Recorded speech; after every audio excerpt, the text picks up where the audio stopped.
Episode 71। Aaradhya left for shooting. Aaradhya के shooting में जाने के लिए 3 दिन बाकी थे, पर एक ही दिन में अवधेश की वजह से वह तंग आ गई थी। उसने दोपहर से लेकर रात तक अपने साथ रखा था। इवन बाथरूम जाने के लिए भी वह उसे 5 मिनट देता था। अगर 5 मिनट में वह उसके पास नहीं लौटती तो वो बाथरूम के दरवाजे पर नोक करने लग जाता था। आराध्या एक दिन में ही उससे तंग आ गई थी। ऊपर से जब से उसकी टांगें ठीक हुए थी वह मौका मिलते ही उससे फ्लर्ट करने लग जाता था। आराध्या एक क्विक शावर लेकर अवधेश के स्टडी रूम में ही थी। उसे सोफे पर बैठे बैठे ही नींद आ गई थी। वहीं अवधेश और आहान अपने ऑफिस की फाइल्स में घिरे हुए थे। जब अवधेश की नज़र आराध्या पर जाती है तो वो उसे उठाकर अपने रूम की तरफ बढ़ने लगता है, जिस पर आहान उसे टोकते हुए कहता है, भाई आप कहाँ जा रहे हो? अभी प्रेजेंटेशन बनाना बाकी है। अवधेश एक नज़र अपनी बाहों में सोई हुए आराध्या को देखता है, फिर उसे घूरते हुए धीमे स्वर में कहता है, वो सब तुम देख लो, मुझे रेस्ट करना है। आहान कमरे से जाते हुए अवधेश को ऐसे देखता है जैसे किसी एलियन को देख रहा है। 24 घंटे काम में डूबे रहना वाला उसका भाई आज रेस्ट करने की बार कर रहा था। पहले वो थोड़ा ही काम उसे देता था, अब तो आधा काम उसके सिर पर देकर खुद अपनी बीवी के साथ चला गया था। वह अवधेश को कोसते हुए अपना काम करने लग जाता है, क्योंकि कल सुबह की मीटिंग में वो प्रेजेंटेशन दिखानी थी। वहीं दूसरी तरफ अवधेश आराध्या को कमरे में लाकर बिस्तर पर लिटा देता है। आराध्या ने कॉटन से बना हुआ नाइट सूट पहना हुआ था, जिस पर कार्टून बने हुए थे। अवधेश के मना करने पर उसने बाल नहीं कटवाए थे, इसलिए उसके सीधे घने बाल कंधे तक पहुंच रहे थे, जो उसने फेमिनिन अर्ज को बढ़ावा दे रहे थे। अवधेश जल्दी से शावर लेकर रूम में आता है। उसने लोअर पहना हुआ था जबकि उसकी ऊपर बॉडी नेक्ड थी। ऐसा पहली बार था जब वह बिना शर्ट के सो रहा था। वह आराध्या को पीछे से पकड़कर अपने सीने से चिपका लेता है। इतने में भी उसे चैन नहीं आता तो वह बहुत ही आहिस्ता से उसके नाइट सूट की शर्ट को निकाल देता है। अब आराध्या अपनी इनर और शॉर्ट्स में बेफिक्र होकर सो रही थी। वहीं अवधेश को उसे अच्छे से महसूस कर पा रहा था। धीरे से अपने हाथ मूव करते हुए आराध्या की कमर में डाल देता है। उसका फेस आराध्या के उभार पर था। वह अब सुकून की सांस लेकर चैन से सो जाता है। अगले दिन अवधेश का सर आराध्या के गर्दन के पास था। उसके दोनों हाथ आराध्या को अपने पास जकड़े हुए थे। वहीं आराध्या जब कसमसा कर उठती है तो खुद को जकड़े हुए पाती है, पर जैसे ही उसका ध्यान अवधेश की नेक चेस्ट पर जाती है, जहां पर हल्के हल्के सॉफ्ट बाल थे, वहीं काम के प्रेशर की वजह से वह 2 दिन से शेव नहीं कर पाया था, जिसकी वजह से उसकी हल्की बियर्ड भी हो गई थी। आराध्या उस पर मोहित हो गई थी। उसे खुद भी पता नहीं चलता कि उसके हाथ कब धीरे धीरे अवधेश के चेहरे पर पहुंच गए थे। वह उसके चेहरे पर हाथ फिराने लगती है। उसका हाथ धीरे धीरे उसकी जॉ लाइन से होते हुए उसकी गर्दन पर चलने लगता। वहीं अवधेश, जिसका शरीर आराध्या के छूने भर से हलचल मचा रहा था, उसके हाथ को पकड़ते हुए एकदम से उसे अपने नीचे कर लेता है। You are taking my advantage.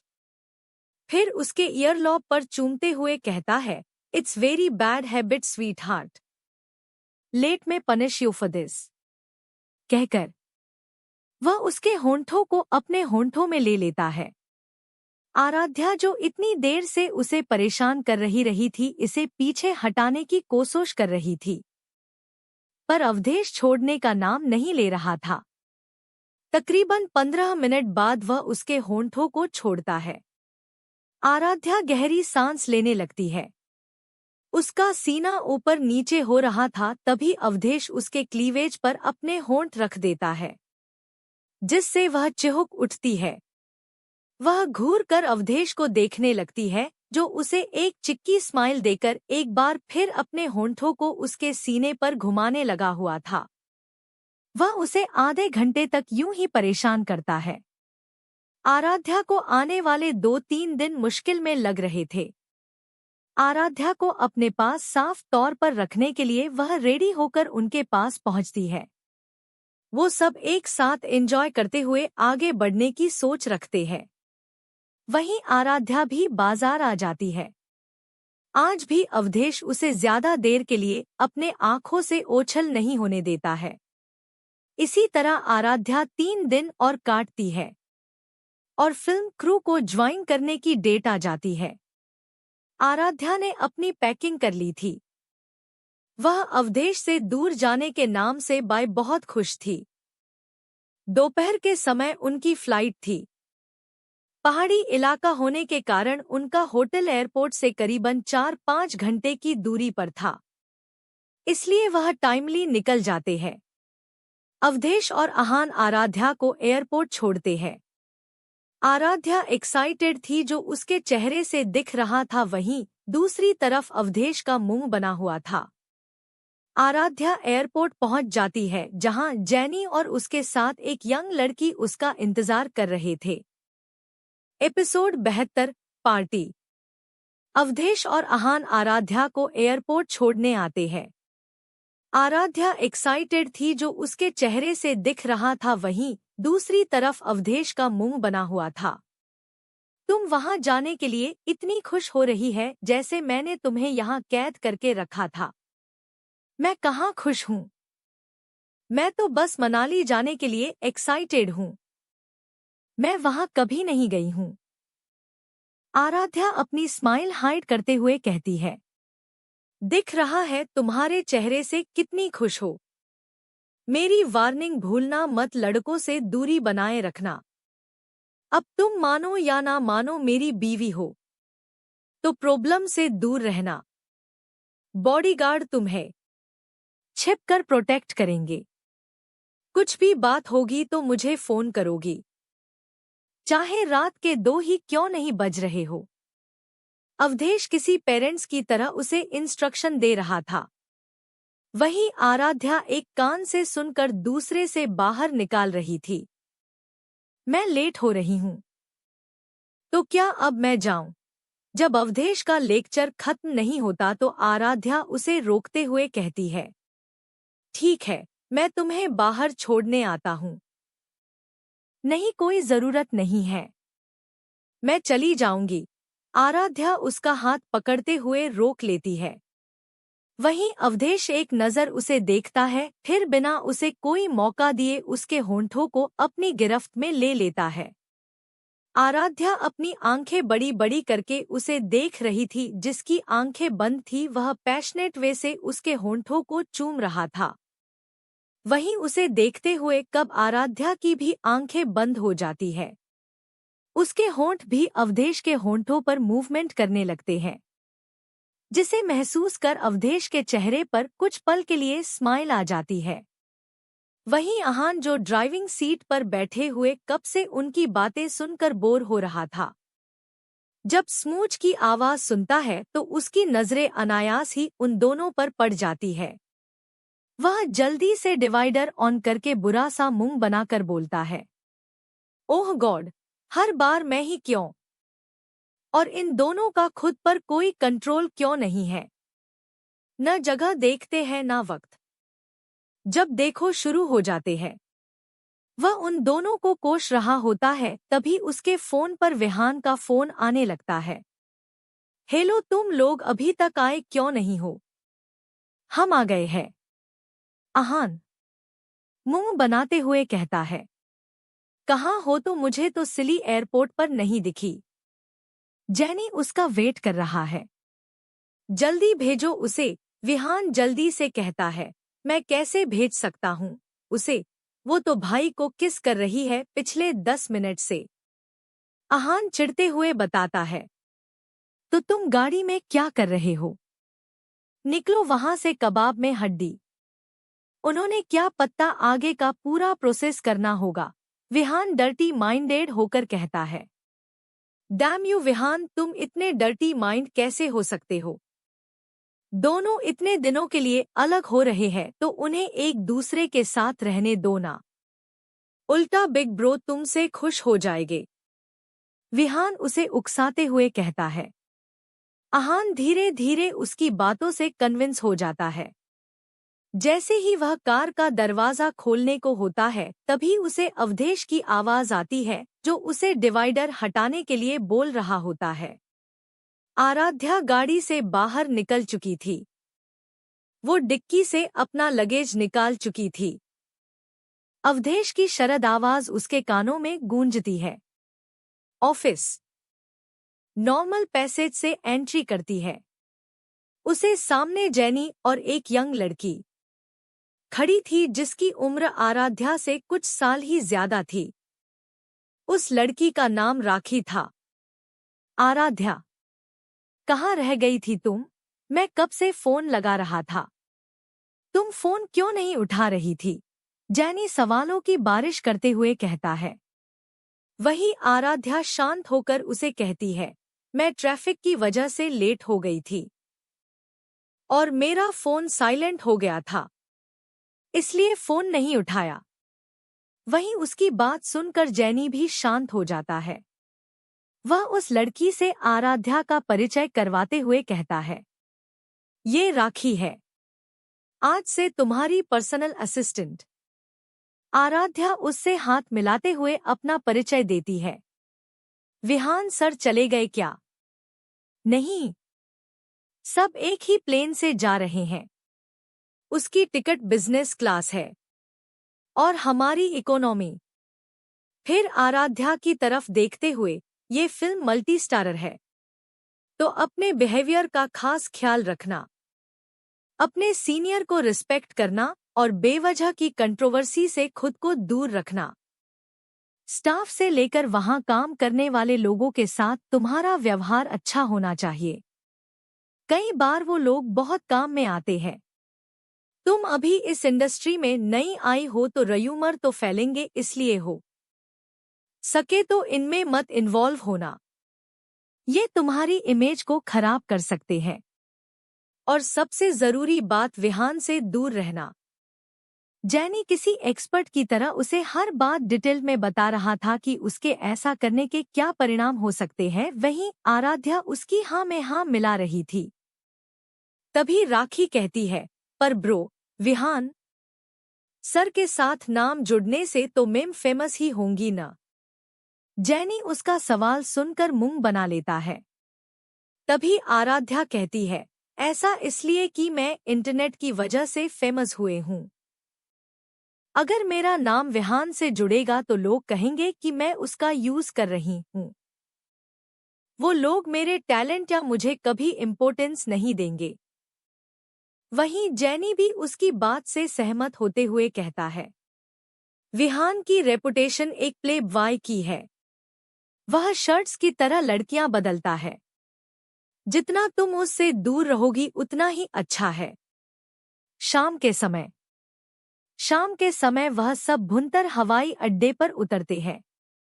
चारों तरफ पहाड़ों से घिरे होने के कारण वहां दिल्ली के मुकाबले ठंड अधिक थी। आसपास का इलाका मनमोहने वाला था। वंडरफुल टाइम्स की शूटिंग शिमला और मनाली में होने वाली थी, इसलिए वो मनाली के लिए आए थे। उनका होटल वहां से 1.5 घंटे की दूरी पर था, जहां के लिए वह निकल जाते हैं। आराध्या और दूसरे एक्टर्स को होटल के 4th और 5th फ्लोर में ठहराया गया था, जबकि उपासना, विहान, देव सेकंड में लीड और डायरेक्टर उसी होटल के टॉप फ्लोर पर थे। पूरा होटल डायरेक्टर नकुल की मूवी के लिए बुक था। आराध्या अपने कमरे में अपना लगेज रख रही थी जब उसे जेनी का कॉल आता है। आराध्या, आज शाम को पार्टी है, इसलिए रेडी रहना। आज मूवी में काम करने वाले सभी लोग आने वाले हैं। तुम्हें इन सब के साथ अच्छे रिश्ते बनाने की कोशिश करना। ठीक है जेनी ब्रो। ठीक है, तो अब तुम थोड़ी देर रेस्ट कर लो, मैं तुम्हें वहीं पार्टी हॉल में मिलूंगा, कहकर वह फोन काट देता है। आराध्या अपने सेफली पहुंचने का मैसेज अवधेश को भेज देती है, जिस पर दूसरी तरफ से अवधेश का वीडियो कॉल आ जाता है, जिस पर वह आराध्या को गर्म कपड़े पहनने और अपना ध्यान रखने के लिए कहता है। थोड़ी देर उससे बात करने के बाद आराध्या फोन काट कर सो जाती है। वह शाम को पार्टी के लिए तैयार हो जाती है। उसे अभी तक जेनी का कोई मैसेज नहीं आया था, इसलिए वह अपना लैपटॉप निकालकर एक बार फिर डार्क वेब खोल देती है। वह अपना पासवर्ड और आईडी डालकर वहां चेक करती है, लेकिन उसे कोई मैसेज नहीं आया था। इवन उसका मैसेज भी उसके मास्टर आनंद और प्रकृति तक नहीं पहुंचा था। आराध्या बेचैन हो जाती है, क्योंकि अपने बदले की शुरुआत उसने कर दी थी। मूवी वुड में उसका कदम रखना निकिता से उसके बदले की शुरुआत थी। उसके हार्ट ट्रांसप्लांट को लगभग 1 साल हो आया था, जबकि आराध्या के शरीर में उसे 4 महीने। इन 4 महीनों में उसे जब भी निकिता या रौनक दिखे थे तब वह नाइटमेयर का शिकार बनी थी। लेकिन अवधेश हर बार किसी साए की तरह उसके साथ रहा था। वह उसके नाइटमेयर के समय उसे खुद से चिपका कर उसकी पीठ को सहलाते हुए उसे शांत करता था। हालांकि उसे लगता था कि आराध्या ये बात नहीं जानती थी, लेकिन आराध्या कई बार अपने होशो हवास में होती थी जब वह उस सपने से उठती थी। इसलिए अवधेश की केयर के वजह से उसके दिल में एक सॉफ्ट कॉर्नर तो बन गया था इसके मन में, लेकिन वो हमेशा इस बात से इनकार ही करती थी। अब आराध्या को अपना अगला प्लान बनाना था।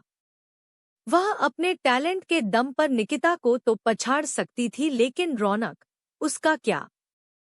Episode 73 first day at shooting. Party शाम के 7 बजे से लेकर रात के 9 बजे तक ही चलनी थी, क्योंकि अगले दिन सुबह 5 बजे ही उन्हें शूटिंग प्लेस पर जाना था। इसलिए जेनी उसे पार्टी टाइम का मैसेज भेज देता है। आराध्या एक simple but elegant one piece gown पहनकर रेडी हो गई थी। नेवी ब्लू कलर का वह गाउन हार्ट शेप नेक का था, जिसके बाजू फुल स्लीव थे। अवधेश के 6 से ज्यादा ड्रेस रिजेक्ट करने के बाद आराध्या ने यह गाउन पहना था। उसने कानों में डायमंड के ईयररिंग पहने थे जो टीयर ड्रॉप शेप के थे। उसके नेचुरली पिंक होंठों पर न्यूड कलर की लिपस्टिक थी। फेस पर हल्का सा मॉइस्चराइजर और फाउंडेशन की हल्की सी परत लगाकर जब उसका फाइनल लुक पूरा होता है, तो वो एक बार फिर मिरर सेल्फी लेकर के अवधेश को सेंड कर देती है। थोड़ी देर बाद वह पार्टी हॉल के लिए निकल जाती है।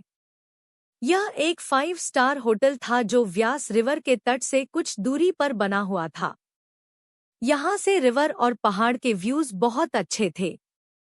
इस होटल के टॉप फ्लोर पर तो सभी फैसिलिटी थी, वहीं निचले फ्लोर पर फैसिलिटी कम थी। पर आराध्या इसी बात पर खुश थी कि उसे सेपरेट रूम मिला है, जो किसी न्यू आर्टिस्ट को बहुत कम दिया जाता है। वह एक बार फिर खुद को मिरर में देखती है, फिर ब्लैक कलर की हील्स पहनकर रूम को लॉक कर निकल जाती है। आराध्या जब पार्टी में पहुंचती है, तो उसकी मुलाकात पार्टी में आए सभी लोगों से होती है। जेनी की इंस्ट्रक्शन के अनुसार ही वह सभी लोगों के साथ पोलाइटली ही बिहेव कर रही थी। चारों ओर चहल पहल थी। विहान आराध्या की तरफ बढ़ने लगता है, उससे पहले ही आराध्या एक साइड एक्ट्रेस से बात करने लग जाती है। वहीं काजल रस्तोगी, आराध्या की कॉलेजमेट, भी अपनी पूरी कोशिश कर रही थी कि वो अपना बेस्ट इम्प्रेशन दे सकें।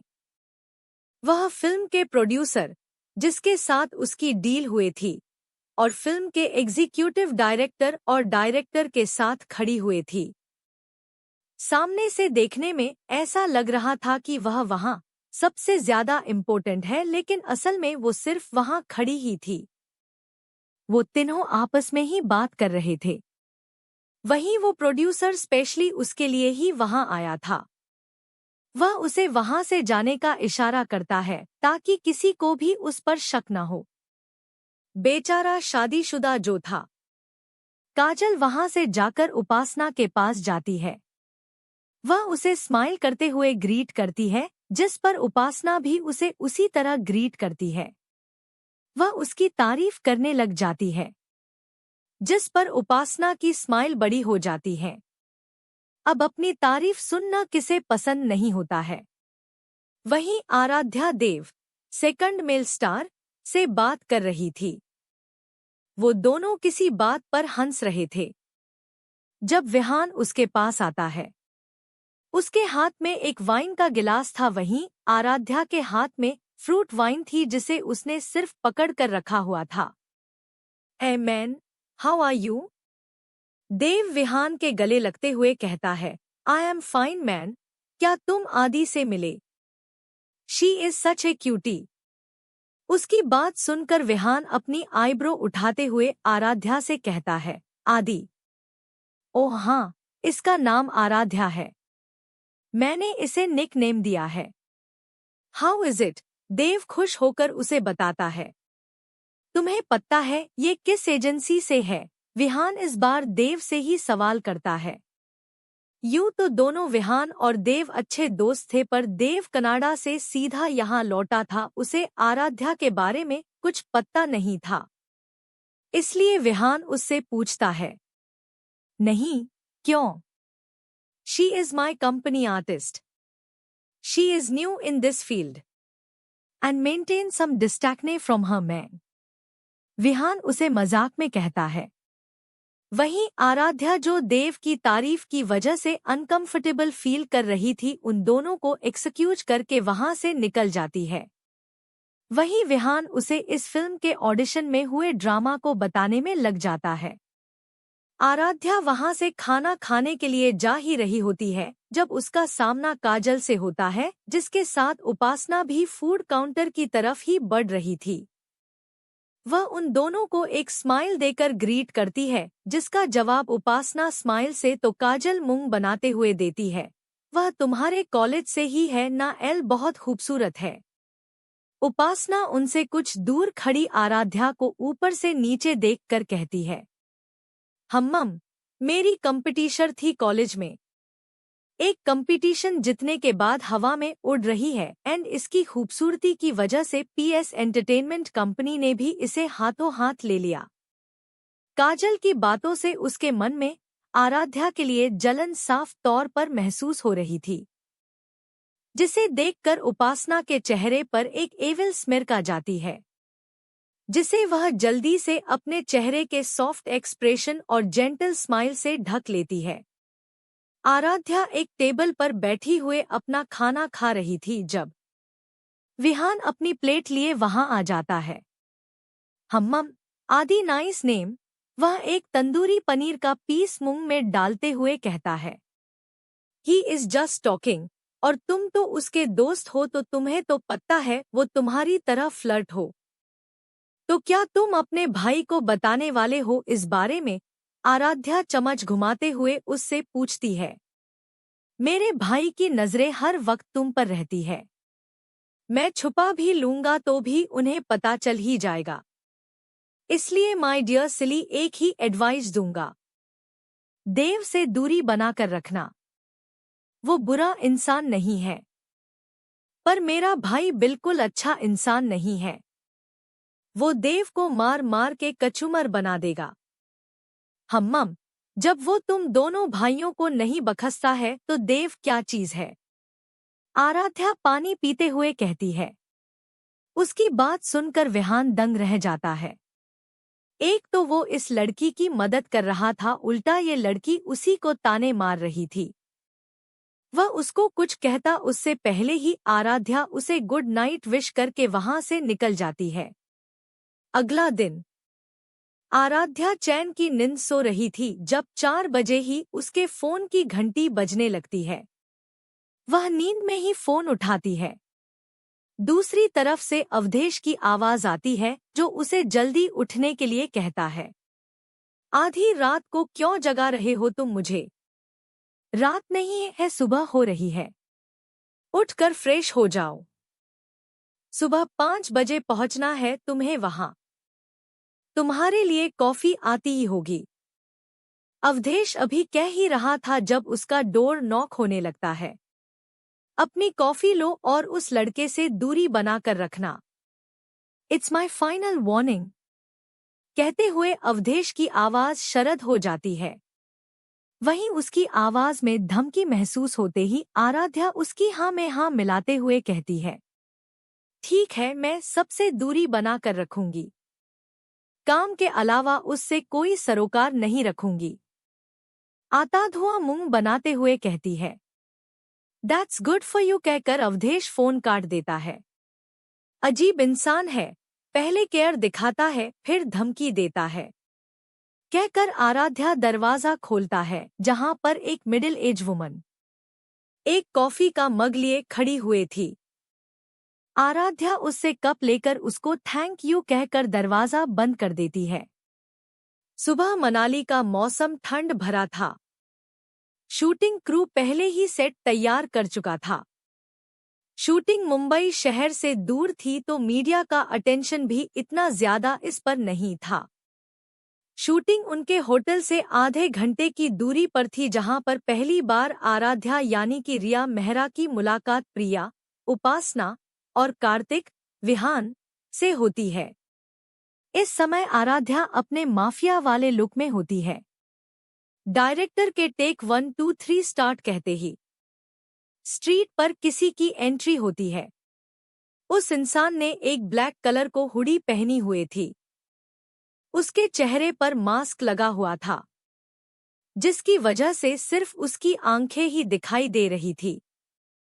उसके सिल्की बाल उसके माथे पर गिर रहे थे।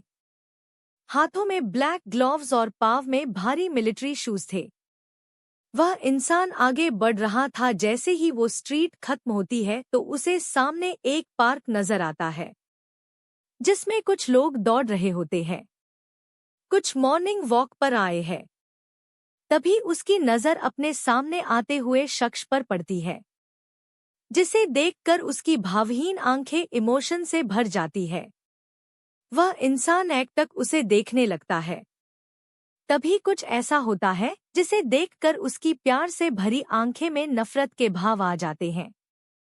सामने 3 लोगों की प्यारी सी फैमिली आ रही थी, जिसमें लड़की के हाथ दोनों के कंधे पर थे और वो किसी बात पर खिलखिलाकर हंस रहे थे, जिसे देख उस शख्स की आंखों में बेहिसाब नफरत भर जाती है। अगर आंखों से किसी को मार सकते तो इस समय वह सामने खड़े शख्स को मार सकता था। तभी वह इंसान अपनी कठोर आवाज में कहता है, जितना खुश होना है हो लो, बहुत जल्द मैं तुम्हारी खुशियों को जलाकर राख कर दूंगी। तुम्हारे हर गुनाह का फैसला होगा और इस बार कयामत आएगी। तभी डायरेक्टर कट कह सीन खत्म कर देते हैं। वेल डन आराध्या, तुम्हारे आंखों के एक्सप्रेशन बहुत अच्छे हैं। अब नेक्स्ट सीन प्रिया और विहान के बीच में है। सो स्टार्ट कहकर सीन शुरू हो जाता है। दोनों ही प्रोफेशनल एक्टर्स थे तो उन्हें ज्यादा प्रॉब्लम नहीं होती है। आज कुछ इंट्रोडक्टरी सीन शूट होने थे जिसमें उन्हें ज्यादा कुछ नहीं करना था, इसलिए वह रिया और प्रिया के बचपन के सीन को शूट करते हैं जब कार्तिक और वो दोनों अच्छे दोस्त हुआ करते थे। उसके बाद आराध्या का एक्सीडेंट और माफिया लॉर्ड का उससे मिलना। ये सीन शूट करने के लिए आराध्या को ज्यादा मेहनत करनी होती है, इसलिए उसे मार्शल आर्ट्स और फाइटिंग टेक्निक सीखने के लिए ट्रेनिंग सेशन ज्वाइन करना होता है। इन सबके बीच शाम के 6 बजे उनका पैकअप होता है। आराध्या का थक कर बुरा हाल हो चुका था, इसलिए वो रूम में आते ही सो जाती है।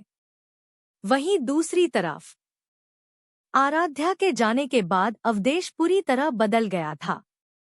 अब वह काम, मीटिंग, प्रोजेक्ट्स, प्रेजेंटेशन पर ही फोकस कर रहा था। आराध्या से बात करने के कुछ मिनट्स के अलावा वह बड़ी मुश्किल से ब्रेक लेता था। उसने 2 दिन में ही आहान की हालत खराब कर दी थी। काम के प्रेशर की वजह से उसकी आंखों के नीचे डार्क सर्कल हो गए थे।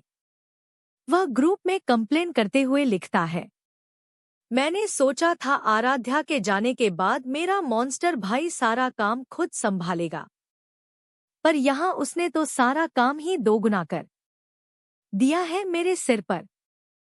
आई miss you so much Aaradhya. वहीं उसके मैसेज के थोड़ी देर बाद रिप्लाई आता है, मॉन्स्टर, अगर तुम्हारे पास मैसेज करने का फालतू टाइम है तो तुम फाइल्स की समरी मुझे बता सकते हो। वहीं अवधेश का रिप्लाई देखकर आहान की आंखें बड़ी हो जाती है। हैंडसम प्रिंस, अंकुश ने डाला था और अब फाइल तैयार करने के लिए रेडी हो जा। इस मॉन्स्टर को ग्रुप में किसने डाला था? वह जल्दी से एक नया ग्रुप बनाते हुए पूछता है, जिसमें आहान, विहान और शौर्य ही थे। ऑल द बेस्ट कहकर विहान हंसने वाले इमोजी भेज देता है। वहीं शौर्य भी उसे कंसोल करते हुए लिखता है, वेलकम टू माय हॉस्पिटल।